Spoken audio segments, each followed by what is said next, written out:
Kenapa kucing itu nggak pernah masuk? Pertanyaan itu terlintas di kepala perempuan itu setiap malam. Seekor kucing abu-abu selalu duduk di depan pintu kosnya. Tepat di keset, tidak pernah melangkah masuk. Tidak pernah mengganggu, hanya duduk. Hari pertama ia kira kebetulan. Hari kedua ia mulai sadar. Hari ketiga ia mulai merasa aneh. Setiap ia pulang kerja, kucing itu sudah ada, duduk menghadap pintu. Kadang tertidur, tapi saat pintu terbuka, ia langsung bangun. Tidak mendekat, tidak meminta. Hanya melihat perempuan itu sedang ada di fase paling lelah dalam hidupnya.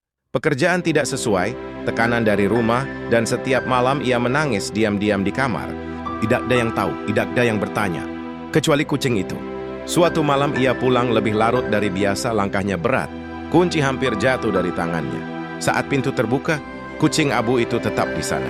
Basah sedikit karena hujan kurus. Diam, entah kenapa air matanya langsung jatuh. Ia jongkok di depan kucing itu. "Kamu capek nunggu ya?" bisiknya. Kucing itu tidak lari, tidak mendekat. Hanya menggeser sedikit tubuhnya, lebih dekat ke kakinya. Perempuan itu duduk di lantai, bersandar di pintu menangis. Tidak keras, tidak dramatis. Ya lelah. Kucing itu akhirnya berdiri pelan, lalu menyentuhkan kepalanya ke lutut perempuan itu. Sekali, lalu duduk lagi. Tidak masuk, tidak memaksa. Hanya menemani. Sejak malam itu, ia selalu menyediakan air dan sedikit makanan di luar. Kucing itu makan, lalu kembali duduk di tempat yang sama. Tidak pernah masuk.